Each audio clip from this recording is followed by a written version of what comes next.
Hey, what's up, everybody? Welcome to Neighborhood Picks. I know what you're thinking. This fucking guy's crazy, but hey, it's the end of the summer. I mean, I'm the same guy that had a man bun during the pandemic, so a little slit in the eyebrow, that'll grow back, couple lines. Hey, what are you gonna do?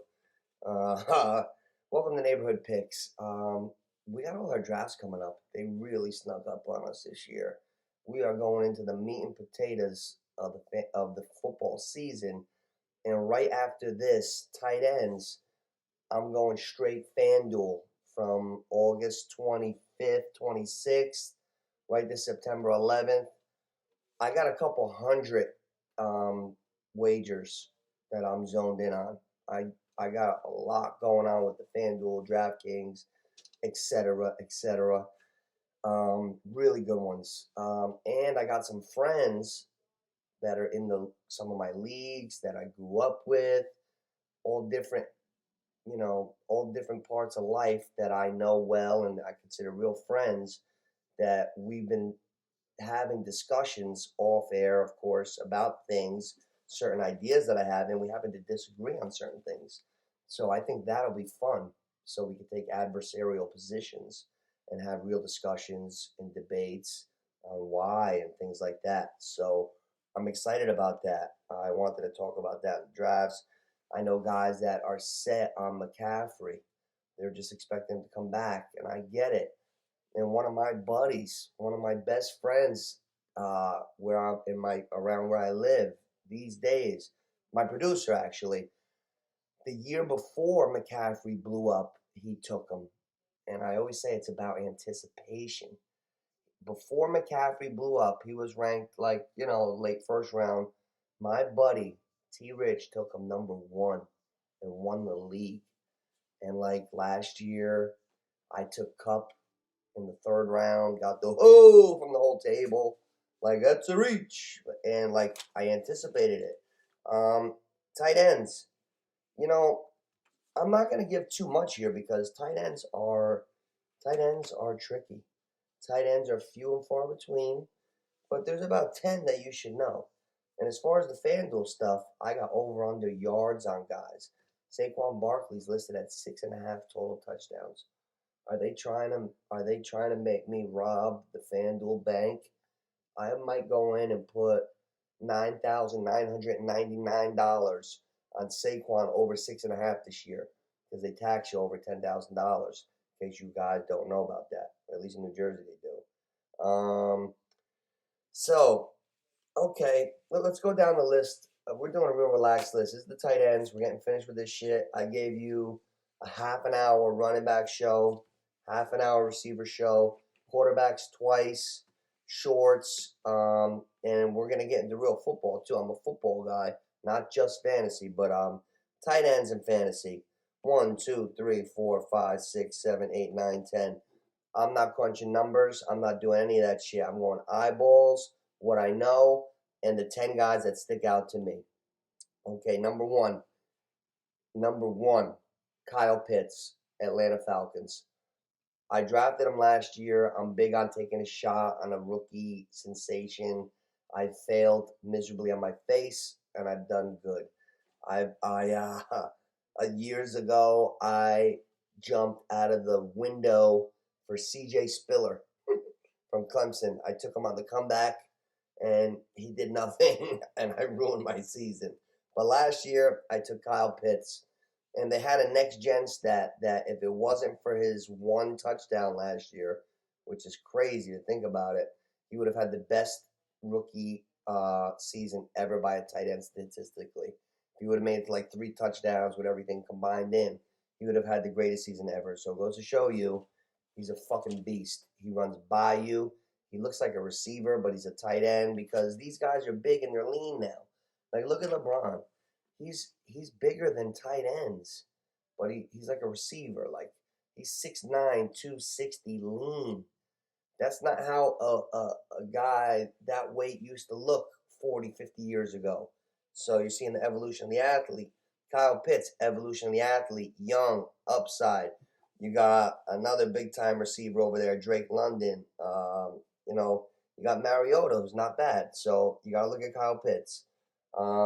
Travis Kelsey. Got to be the second guy on your mind or third. Travis Kelsey, the only thing that worries me is this and this.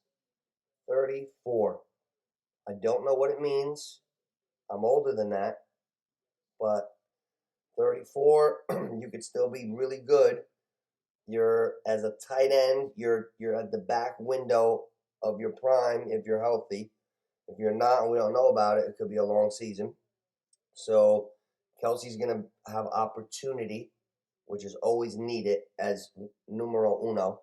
You gotta have the opportunity before production, before anything. So I still like Kelsey. And if he holds up, he is 2 years older than Adam Thielen.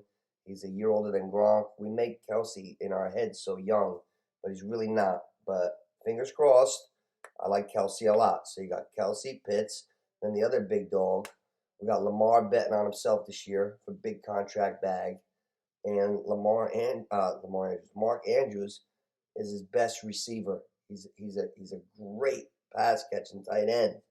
He's a football player. He's the best football player other than Lamar on offense. I mean, they lost Hollywood Brown. I'm looking for Mark Andrews to ball. So you got Kelsey, Andrews, Pitts.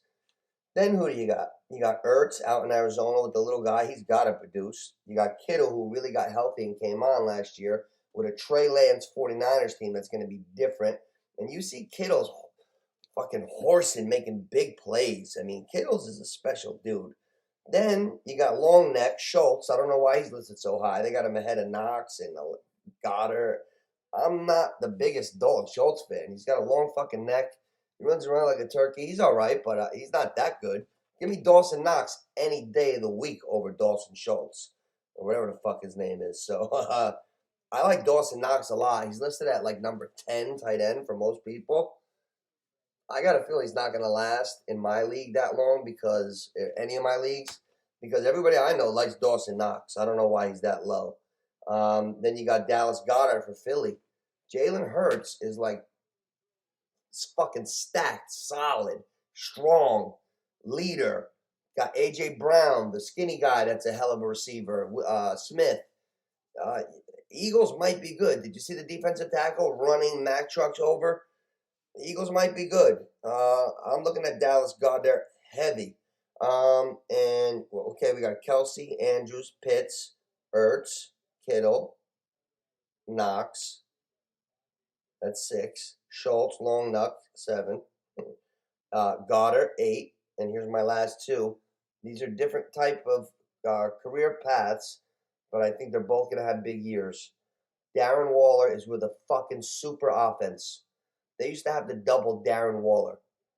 Now you got Hunter Renfrow emerging, and you just got Devontae Adams, the best receiver in football, with a quarterback, Derek Carr, who used to play with him in college, loves him, feelings mutual.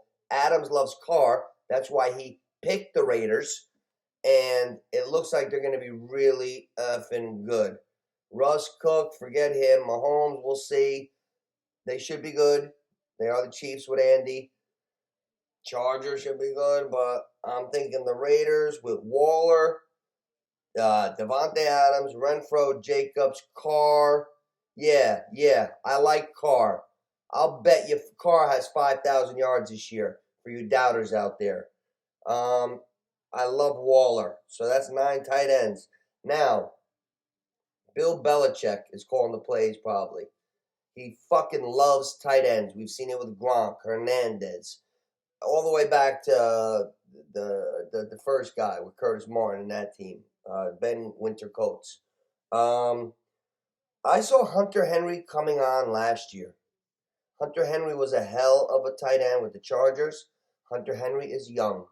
Hunter Henry is in his second year with Mac Jones.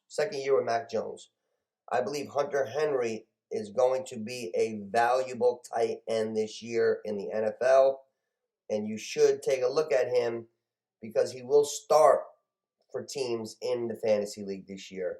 So we're coming up on 10 minutes because I'm nice like that. I'm going to stop it right at 10:00 so you guys don't get too filled up with tight ends. But I got to draft Saturday, I got to draft next week, and I got to draft next weekend after that. So we're going soon. This is Neighborhood Picks. We're on TikTok. We're on Twitter. We're on Instagram. We're all over the place. Like, subscribe. Get the hell out of here.